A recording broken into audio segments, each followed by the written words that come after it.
तो global alliance क्या है एंड लोकल अलायंस क्या है एंड उन दोनों में डिफरेंस क्या है वो देखेंगे। तो first, global alliance it involves partnership between companies from different countries और रीजन्स। ठीक है, ग्लोबल है तो डिफरेंट कंट्रीज़ ही आएगा। ऐसे कंपनीज़ में पार्टनरशिप होती है, those are from different countries और रीजन। लोकल अलायंस इसके अपोजिट है, क्या कहेंगे? It involves partnership between companies within the same country और रीजन। ठीक है, विद इन द कंट्री और स्पेसिफिक सेम रीजन में अगर अलायंस हो तो उसे हम कहेंगे लोकल अलायंस। तो ग्लोबल अलायंस और different countries and local alliance क्या कहेंगे? Same countries. ठीक है, नेक्स्ट है इसके गोल्स। ये स्कोप पॉइंट है, यहाँ पे गोल्स ऐसे लिख सकते हैं। Goals are to enter new market, access global resources and enhance competitive advantage worldwide. हम जब ग्लोबल अलायंस करने जाते हैं तो क्या गोल होता है, क्या ऑब्जेक्टिव होता है कि yes we will have to enter into new market, access global resources and जो बाकी कंट्रीज़ के कॉम्पिटिटिव एडवांटेज है वो एनहांस कर सकते। हमारे जो कॉम्पिटिटिव एडवांटेजेस है वो भी एनहांस कर सके वर्ल्ड वाइड, ये इसका गोल है। लोकल एरिया में जब हम अलायंस करते हैं तो तब क्या गोल होते हैं? Goals are to leverage local resources and respond quickly to the local market demands and competition. तो यहाँ पे पूरा लोकल अलायंस में local market, local competition, local demand, ये इसके ऊपर फोकस होता है। तो हम लोकल मार्केट का रिसोर्सेस का लिवरेज लेते हैं and through that we respond quickly to local market demands and competition. ठीक है, तो ये रहा goals point for global alliance and local alliance. Then these are typically more complex due to market condition across country. तो यहाँ पे मैंने point mention नहीं किया है, आप डायरेक्टली भी लिख सकते हो, 1 2 3 4 पॉइंट ऐसे कर सकते हो कि थर्ड पॉइंट है कि these are typically more complex due to market condition across country, क्योंकि यहाँ पे वर्ल्ड वाइड है, इन्वॉल्व मोर सप्लाई चेन, मोर मार्केट, तो उसके कॉम्प्लिकेशंस बहुत ऑब्वियस ज़्यादा हो गए एज़ कम्पेयर टू हम लोकल अलायंस को कंपेयर करेंगे तो यहाँ पे ये कॉम्प्लेक्स है ग्लोबल अलायंस। ठीक है, and as compare to global alliance local alliance are less complex. ठीक है, since they operate within the same cultural environment, same cultural environment. तो हम यहाँ पे कॉम्प्लेक्सिटी ऐसे कह सकते हैं, या और भी आपको कुछ नाम देना है ऐसे तो यू कैन गिव दैट। ठीक है, नेक्स्ट पॉइंट है अ पार्टनरशिप। यहाँ पे एक एग्जांपल ले लेते हैं। एग्जांपल है a partnership between a US tech company and European telecommunication firm to develop and market new technologies globally. यहाँ पे एक एग्जांपल है यूएस टेक्नोलॉजी का एंड यूरोपियन टेलीकम्युनिकेशन का, उनका अलायंस हुआ है okay to enter in a new technological market globally.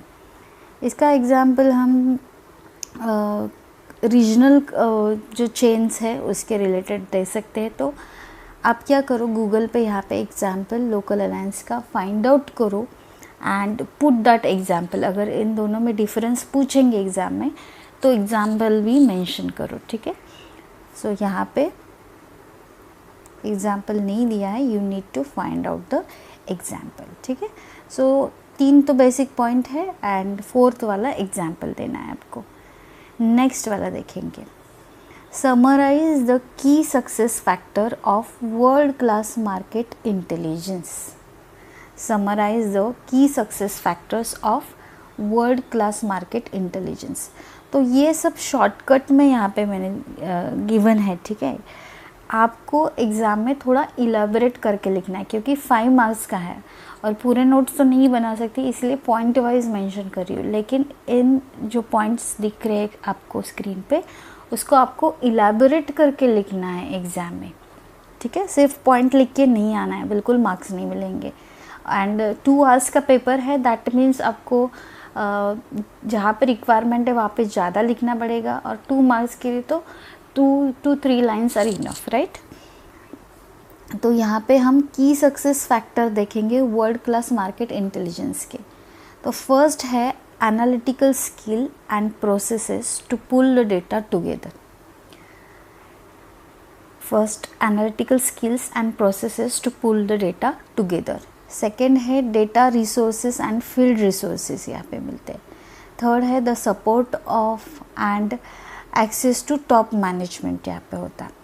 Fourth है technology foundation and platform to deliver, ठीक है। और हम इसके आगे ये भी लिख सकते हैं कि store deliver, store, process and distribute the information. ये 4 फैक्टर्स है, इसको आप और डिटेल में वहाँ पे एग्ज़ाम में लिख के आओ। और भी हम कह सकते हैं कि कंटिन्यूस इम्प्रूवमेंट होती है, या कस्टमाइजेशन है, टाइमलीनेस है, इथिकल स्टैंडर्ड्स है, एंड टेक्नोलॉजिकल एडवांसमेंट भी है। So these are the key success factor जो वर्ल्ड क्लास मार्केट इंटेलिजेंस के हैं, दीज आर द। तो आप फर्स्ट 4 पॉइंट भी लिख सकते हैं, ये नीचे वाले रेड पेन से लिखे हुए ये भी पॉइंट्स लिख सकते हैं, ये कंबाइन भी लिख सकते हैं, ठीक है। 5 मार्क्स के लिए कितना लिखना है वो आपको अच्छे से पता होगा, ठीक है। उतना डिटेल में आपको वहाँ पे लिखना पड़ेगा। देन क्वेश्चन नंबर 3 देखिए, list down the benefits of localization. तो benefits instead of that advantages या इम्पोर्टेंस भी पूछ सकते हैं। List down the benefits of और एडवांटेजेस ऑफ और इम्पोर्टेंस ऑफ लोकलाइजेशन। तो लोकलाइजेशन क्या है कि लोकल स्टैंडर्ड के अनुसार हम हमारा प्रोडक्ट कन्वर्ट करते हैं, लोकल एरिया की डिमांड देखते हैं, उनकी क्या मांगे हैं, उनकी क्या रिक्वायरमेंट है, अकॉर्डिंगली हमारे प्रोडक्ट में हम चेंजेस करते हैं, तो उसे हम लोकलाइजेशन कहते हैं, ठीक है। लोकल मार्केट को यहाँ पे हम फोकस ज़्यादा करते हैं। तो इसके बेनिफिट्स क्या है, ठीक है। तो फर्स्ट है marketing localization decreases barriers to entry, क्योंकि आपको पता होगा कि आप इंपोर्ट एक्सपोर्ट करते वक्त बहुत सारे बैरियर्स होते हैं, tax and tariff and other supply chain management, बहुत सारे बैरियर्स होते हैं, वो लोकल मार्केट में नहीं होता है। सो फर्स्ट यही है बेनिफिट कि marketing localization decreases barrier to entries. आप कहीं पे भी कुछ भी स्टार्ट कर सकते हो आप अगर आपके लोकल एरिया में हो। यही आप अगर बाहर कंट्री या बाहर का स्टेट वहाँ पे अगर करोगे तो आपके चैलेंजेस फर्स्ट ऑब्वियसली बढ़ने वाले हैं, ठीक है। तो बेनिफिट क्या है कि decreases barriers to entry. Second जो है लोकलाइजेशन कस्टमाइजेस कस्टमर एक्सपीरियंस, क्योंकि वहाँ पे लोकली कस्टमर आते हैं, कम्युनिकेट करते हैं, बताते हैं, तो कस्टमर एक्सपीरियंस भी कस्टमाइज हो जाता है यहाँ पे, ठीक है। Localization customizes customer experience. Third है localization breeds cultural respect and appropriation, ठीक है। It breeds what, cultural respect and appropriation. Then localization results to better brand identification. ये 2-3 तो आपको याद ही रखने हैं कि कल्चरल रिस्पेक्ट भी मेंटेन होता है, बेटर ब्रांड आइडेंटिफिकेशन होता है, क्योंकि लोकल अगर एरिया में है तो वो कस्टमर के साथ टच बेस रहता है कंटिन्यूसली। कस्टमर्स भी अपनी डिमांड्स या रिक्वायरमेंट्स बताते हैं, अकॉर्डिंगली हमें मॉडिफाई करना इजी पड़ जाता है, ठीक है। देन लोकलाइजेशन हैज़ यहाँ पे has local business development. Localization has local business development, ये तो बहुत इम्पॉर्टेंट है, क्योंकि लोकल में भी हमें ग्रो करना चाहिए। ग्लोबल एंट्रेंस है, ठीक है, ग्लोबलाइजेशन है, लेकिन अगर हम लोकली ग्रो कर पाए तो इंटरनेशनली भी ग्लोबली भी ग्रो कर पाएंगे। So these are the 5 important benefits, ठीक है। या आप इसके और में ऐसे भी ये भी लिख सकते हैं कि कॉम्पिटिटिव एडवांटेज ले सकते हैं, ब्रांड लॉयल्टी। ब्रांड लॉयल्टी मतलब कस्टमर एक बार उस ब्रांड के लिए कंसिस्टेंट हो जाए, या यस उन्हें कोई ब्रांड पसंद आ जाए तो वो वहाँ पे ही जाके खरीदेंगे। अभी आपको पुणे में पता है कि पुणेकर्स are very choosy, and brand loyalty यहाँ पे देखने को मिलेगी कि यस वो बाकरवड़ी अगर खाएंगे ना तो चितले की ही खाएंगे। तो यहाँ पे ऐसे बहुत सारे ब्रांड के बारे में भी है, आपको ये पुणेकर्स ज़्यादा बता सकते हैं, राइट। तो ब्रांड लॉयल्टी यहाँ पे क्रिएट हो जाती है लोकलाइजेशन में।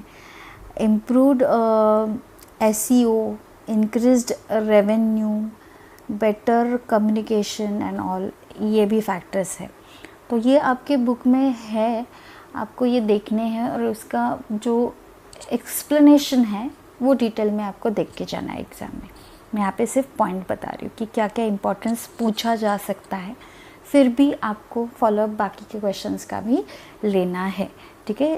Please don't rely on only this, ठीक है। ये तो सिर्फ सपोर्टिव है, आपको बाकी भी सब पढ़ के जाना है, क्योंकि इस बार क्वेश्चन में हर एक क्वेश्चन में कुछ ना कुछ ट्विस्ट तो डालते ही है, ठीक है। तो अच्छे से प्रिपेयर करके जाना। कल 2 बजे पेपर है, so you have enough time to prepare. Theory ही है, सब पढ़ के जाओ, सब अंडरस्टैंड करके जाओ, ठीक है। क्वेश्चन नंबर 4 देखिए यहाँ पे, explain the factors affecting on globalization.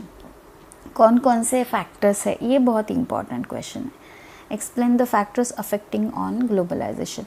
ये एक तो 10 मार्क्स के लिए भी आ सकता है या 5 मार्क्स के लिए भी आ सकता है, तो इसका एक्सप्लेनेशन आप अच्छे से करके रखो, ठीक है। यहाँ पे पॉइंट्स में मेंशन कर रही हूँ कि ग्लोबलाइजेशन जो है, फर्स्ट बेनिफिट तो यही है कि आपको टेक्नोलॉजिकल एडवांसमेंट मिलता है, क्योंकि हमारे यहाँ इतनी टेक्नोलॉजी ग्रो नहीं है, लेकिन बाहर के देशों में है, तो उनकी वो ग्रोइंग टेक्नोलॉजी हम यूज़ करके और सुपेरियर क्वालिटी के प्रोडक्ट बना सकते हैं।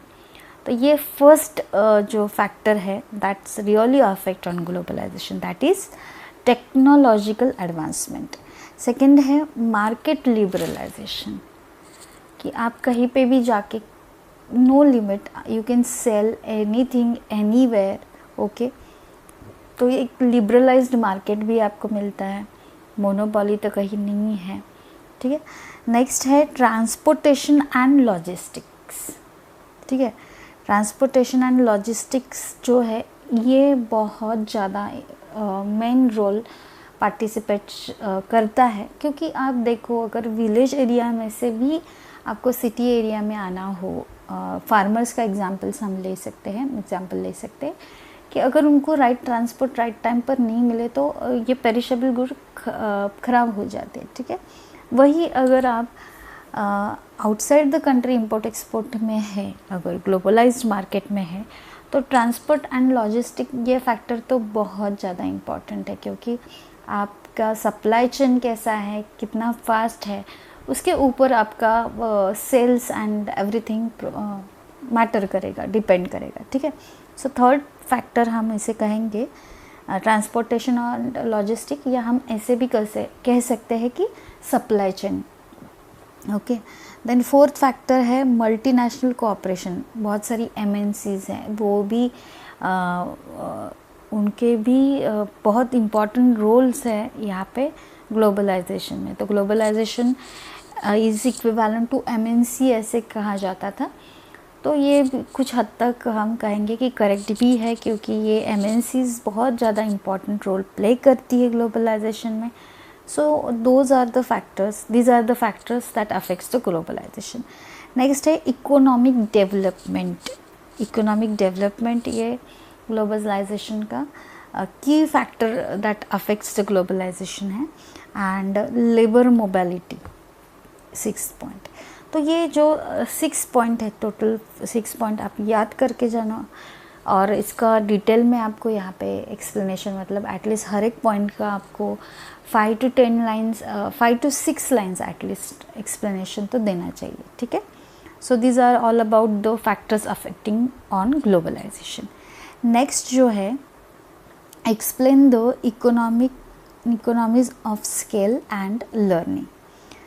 Explain the economics of scale and learning. यहाँ पे देखिए इकोनॉमिक्स ऑफ स्केल क्या है. Happens when a company produces more of a product and as a result